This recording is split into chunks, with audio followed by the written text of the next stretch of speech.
vicious from my tips. When I pull the clip out, I don't miss. I need your brains for my fish.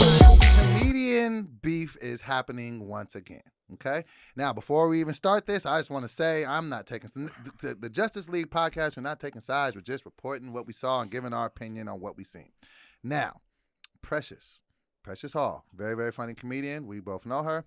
She has accused Leslie Jones from Saturday Night Acclaim and Ghostbusters and a bunch of other stuff. Her resume precedes her. Legendary. Been doing it 30 years. This is a real, because me and you had a great conversation about this at 3 o'clock in the morning, and we'll try to recreate that conversation as much as we can in front of people. So basically what ended up happening was Leslie Jones went on television on Sunday on the MTV Movie Awards. That's huge. And she told some jokes, okay? She told a joke that sounded exactly like a joke that Precious has. Okay. Exactly like word for word. And so the next morning, Precious put up a video side by side, said, hey, with a long caption, hey, this isn't cool, took my joke, da-da-da-da-da. And she had a side by side of her doing the joke and then the other individual, Leslie, doing the joke. And she was like, and so everybody started commenting, because this is something as comedians, it might be unbeknownst to the general public, people steal jokes all the time. It happens. So, and I don't know. I'm not saying that Leslie stole her joke. Once you get labeled as a joke thief. Once you get labeled as a joke thief, it's a stench you can't get off with soap. Yeah. So what ended up happening was it was a whole little, public kind of, back and forth thing. And from what I can ascertain, from what I can see publicly, it was basically after she put it up and blasted her on live in front of everybody. Apparently they got in touch with each other, and Leslie's thing was, hey, I didn't hear your joke before, da-da-da. I had some writers, that gave me a joke, da-da-da-da. So I don't know what this is about. So, so she says that to her, and then apparently she said that on live. Oh, okay. So I just messed that up. So apparently when they got in touch, via DMs or whatever, she was like, hey, I've never heard your joke. I never took your stuff. You should have came to me in a different way. Okay. Then she was on live later, said, hey, I got some writers that gave me the joke. I don't know what this person's talking about. She said that live. Yeah, okay. She said that live, and then, So what is your whole, first of all, let's just talk about just, as a comedian, have you ever had a joke stolen? Yes. I've been doing comedy a very long time. I've had several jokes stolen on a couple different comedian specials. So you're talking about bigger comedians than you taking your joke and saying it on television, right? How did that make you feel? The first time it happened. The first time it happened, I was like,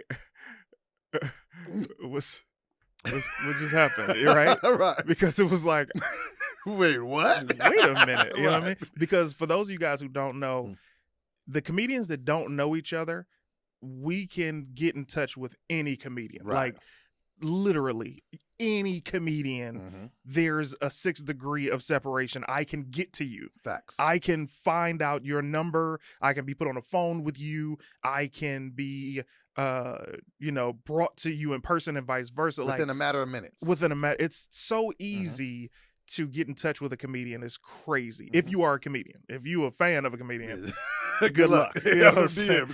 But it's that easy. Everybody knows somebody. If I wanted to talk to, Chappelle, it's like, if I don't bump into him at the club, you know somebody who knows him. Exactly. So with that said, the first time it happened, I was just like, wow, this actually gave me some inspiration, because I'm like, okay, my joke was funny enough that I know millions of people will love it. So I just got to keep writing, was my thought at the first time. So the first time somebody took a joke of yours, put it on TV, it wasn't, man, fuck this individual for taking something that belonged to me. It was, hey, I'm glad I made something good enough to be stolen. I mean, it still hurt, but I was like, oh wow, at least I know I'm on the right track of thinking. So because you don't have a GPS to tell you what to do in show business. Okay. You're just doing the best you can, hopefully somebody sees it, and then you're able to go from there. So the first time, it was like bittersweet. It was like, damn, man, he took one of my favorite jokes that I'm doing. It was one of the only things that I had at the time. And then at the same time, it was like, at least I know I'm on the right path if they're stealing from me. Now, did you confront the individual when it happened? Did you say anything to them? The joke was already told. That's the one. My thought was, and I was like 22. Okay. My thought was, the joke is already told. The second thing was, nobody's going to believe me, right? And you knew this young, so you knew this years ago. So this it Right. just was already kind of in your mind. And what I mean by nobody's gonna believe me is the masses, the people who I saw in the comedy clubs knew my joke, but it wasn't like I could go like, hey, TMZ, he just took this joke and did it on the special. It's like they're like, who are you? The nigga. You know what I'm saying? Right. So I knew that the masses would be like, who are you? Get out of here. And at the time, the Carlos Mencia thing had since happened where, you know, Joe Rogan put him on blast for being a huge joke thief. And it destroyed Joe Rogan's career at that point. Really? You didn't even know. Didn't know. I thought you were gonna say it just destroyed Mencia's career. No, it destroyed him. It destroyed Carlos Mencia's image and reputation because people already knew it, but the middle America didn't know it. So it destroyed him as far as people's image. He still had a lot of fans, but Joe Rogan got dropped by his representation because Carlos was the bigger act at the time. I did not know this. Listen, brother, this is before UFC had destroyingly popped. Like Joe Rogan was involved in them, but he hadn't popped, right? So this is before his podcast. This is before his podcast. Or I won't say before his podcast, or just before early it popped. Right. So everybody was like, oh, like we're dropping this guy. You don't talk about the king at this moment. You know what I mean? You made him look bad.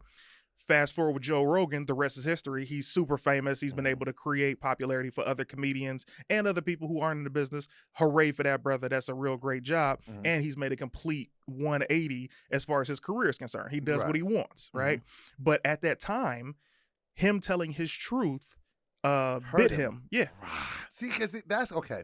And I've had jokes stolen before. Not nearly as many as you or probably most other people, but I've had, you know, them taken, and I've never had nothing taken and putting on TV. Yeah. But I've had it taken and I seen it go up. And I just remember the first time I saw it, I was just like, nigga, like, wait, what? Like it was, and I was green. I was green out here. I was brand new out here. I want to say I was only out here for not even a year. And I think, you know, even just like having people around you, I probably would, you know, would tap in, which, hey man, what should I?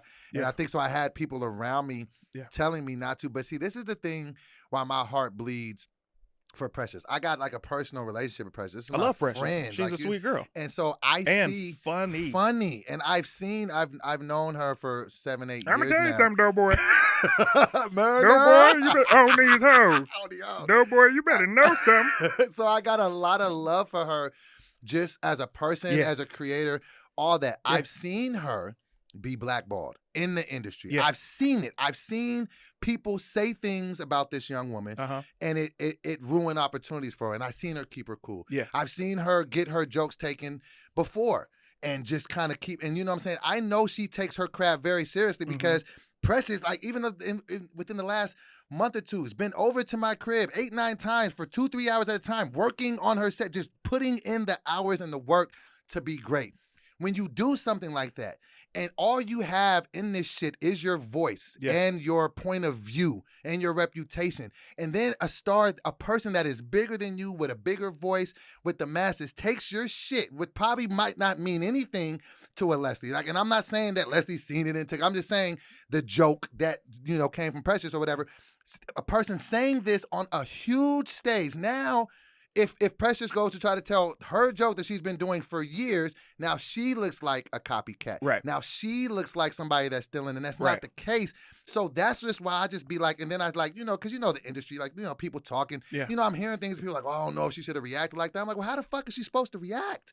Like, how are you supposed to react? And because this game is so twisted and weird sometimes that it'll make you feel crazy for being normal. Right. Like, there's no other job that you work in where somebody can come, take your work, and the money that you're going to get from it and just be like, oh, this is mine. And then you just got to just sit there and just be like, oh, okay, well, I got to do another thing to replace it. Like, that's really messed up. And in an industry where it's so hard to get noticed, it's so hard to have an original bit that resonates with people. You know how, like, I know people that like work on a bit for, it could take 6 to 8 months just to even say, okay, now this joke is where I want it. So, and you know, and like Precious has t-shirts, merchandise, like all of that shit. So I guess like I just be wondering, what do you do when you just had enough? And that's what I felt for her. Like, damn. Well, here's the thing. Let's back up. The first part is, I heard you mention that she being Leslie said you could have handled this differently. Right. Let's weigh the pros and cons of that. Well, not pros and cons, the different ways to approach this. I know for a fact that Leslie answers her messages. Okay. She checks her DMs. You know, I've known Leslie since I got to LA. And every time I've ever hit her with a message, she's responded, read it. You know what I mean? I don't know if that would have or wouldn't have worked, but that's a possibility. I understand what you're saying. Here is a solution for every comedian before this happens to anybody. Any joke that you do, record it. Like, you know, have you performing it somewhere, some comedy club, record it, post it. You could have it as unlisted, but you got the date that you posted it. This is a copyright for a comedian. Almost like a receipt. It's a receipt because a lot of comedians, we don't get the opportunity to be on TV and for everybody to just know our bits. Right. But they do have YouTube and Facebook and IG to where you can have your bit posted to where people can know, okay, this was your joint or you said this joke beforehand. You're not a thief, right? Right. That's your receipt. That's one. Okay. Two, it's unfortunate that it happened to her. And I don't think that there's any right way to handle you feeling that your intellectual property has been stolen. There's no right way because you're emotional at that moment. You want to be heard. You feel attacked because you're like, yo, I'm doing all of this work and for what? And in the same breath, it's unfortunate. It happens to a lot of the greats. And the avenue that you have is handle it the way she handled it. You could ignore it. You could keep writing. Whatever you choose is right for you. For me, the times that it happened, it was like, all right, man, let me suss out who's in the area every time I do this bit that is giving it to this person to perform, right? And then it became one of those things like, all right, I'm going to do stuff I don't care about when I see this particular I know. But that's what I'm saying, like how crazy, and bro, and like and you're definitely being humble and modest, but I've seen a ton of your stuff get ripped and put on TV. So the way that you just keep it cool, it's admirable. But I don't know, man. I just feel like with comedy, I just wish that shit didn't exist. Like, you know what I mean? Because I get how hard it is just to formulate an original point of view.